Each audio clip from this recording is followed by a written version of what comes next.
You know that feeling, right? You're staring at a textbook, you know you're supposed to be studying, but the drive, it just isn't there. We've all been there. We think of motivation as this thing that just comes and goes. But what if we've been looking at it all along? Let's dive into what it really takes to build an unstoppable student mentality. I mean, really, what is it? What's the secret ingredient that fuels every late-night study session and every early morning class? Is it just about being smart or having superhuman willpower? Well, it turns out it's actually something a bit more complex. It's a powerful combo of two very different forces. Think of it like this. Success isn't just one thing. It's about pairing that deep emotional drive, let's call that the heart, with smart, practical strategies, which we'll call the head. See, the heart is what gives you your why, and the head is what gives you the how. You absolutely need both. So here's how we're going to break this all down. We'll start by exploring these two sides of motivation. First the heart, then the head. After that, we'll talk about the essential bridge that connects them. And finally, we'll pull it all together to show you how to forge that A-plus mentality for yourself. All right, first up, let's talk about the engine of it all, the heart. This is all about your why. It's that deep, personal reason that connects what you're studying to something that actually truly matters to you. Now, here's something really powerful. A lot of the time, our strongest motivation comes from our biggest struggles. It's about taking that feeling of frustration, that pain, that sense of not being where you want to be, and using it. You channel it into this relentless fuel to push yourself forward. And when you do that, that drive creates a whole new standard for yourself. This isn't about being better than anyone else. It's about you refusing to settle for mediocrity in your own life.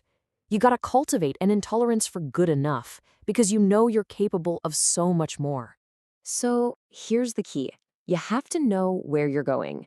And this isn't just wishful thinking, okay? It's about creating a super clear, vivid picture of your future self, the you that's already passed the exam, earned the degree, and crushed the goal. That vision becomes a magnet, pulling you through all the tough moments. And if you boil this entire emotional drive down to one word, it's this: hunger. I'm not talking about the physical kind. I mean a desperate desire for something more, a hunger to break a cycle, to achieve a dream, to completely change your circumstances. It's a feeling that's born from discomfort. So just take a second and really ask yourself this. What are you desperate for? What discomfort are you trying so hard to get away from? Because right there, that's the real fuel for your inner fire. Okay, having a powerful why is absolutely essential, but it's not enough by itself. That hunger gives you the fuel, but now we need the how. And this brings us to the head of motivation, the practical, smart strategies that turn all that fire into focused action. And right here, let's just bust one of the biggest myths about motivation. We usually think we need to feel motivated before we start working. But you know what? Psychological research shows it's the complete opposite. Action comes first. That feeling of motivation is the result of taking action, not the cause. So how do you actually force yourself to act? It's way simpler than it sounds. First, stop looking at the whole mountain you have to climb. Break that huge essay into tiny little pieces, like, I'm just going to find one source. Second, get specific. Don't say I'll study. Say I'll review my notes for exactly 25 minutes.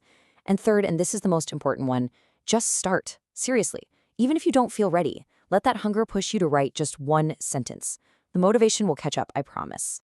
Your environment also plays a massive role in this. If you feel stuck, literally change your surroundings. Go to the library, try a new coffee shop, use a technique like the Pomodoro method to give yourself some structure. And maybe, most importantly, surround yourself with people who lift you up, not people who distract you. Your space really does shape your mindset. And please remember, you are not a machine. You can't just go, go, go. Sustainable motivation requires balance. You have to recharge your batteries. That means celebrating the small wins, taking actual breaks, and yes, getting enough sleep. Prioritizing self-care isn't a distraction from your goals. It's what makes reaching them even possible. So, we have the fire from the heart and the strategies from the head. But what happens on those days when motivation just disappears? What connects the two? That is the essential bridge. This quote just nails it. Think of motivation like the spark plug in a car. It's what gets the engine to turn over. But discipline? Discipline is the engine itself. It's what keeps you moving forward. day in and day out, whether you feel like it or not. Let's just look at this comparison for a second. Motivation is a feeling. It's a spark. It's awesome, but man, it is inconsistent. Discipline, on the other hand, is a system. It's logical, it's consistent, and you build it through habit. The goal is to let your motivation grow up and mature into real discipline. So the whole journey kind of looks like this. It all starts with that spark of motivation from your heart. Then you channel that spark into action using those smart strategies from your head. As you keep repeating that action, it becomes a habit, and that's discipline. And that discipline system is what ultimately leads to success. And all of this brings us to our final section. When you combine the fire of the heart, the strategies of the head, and that essential bridge of discipline, you start to forge the A-plus mentality. You literally become the architect of your own success. So what does that look like in real life? It means you're mentally tough and resilient. You know you're going to face setbacks, but you're just not going to quit. It means you're consistent and hardworking, especially on the bad days. And it means you're self-aware and accountable.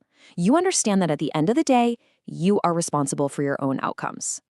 But building this kind of mentality requires one more thing.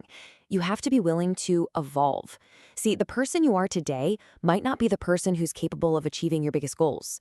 You have to be willing to let go of old habits, old comforts, and even old versions of yourself.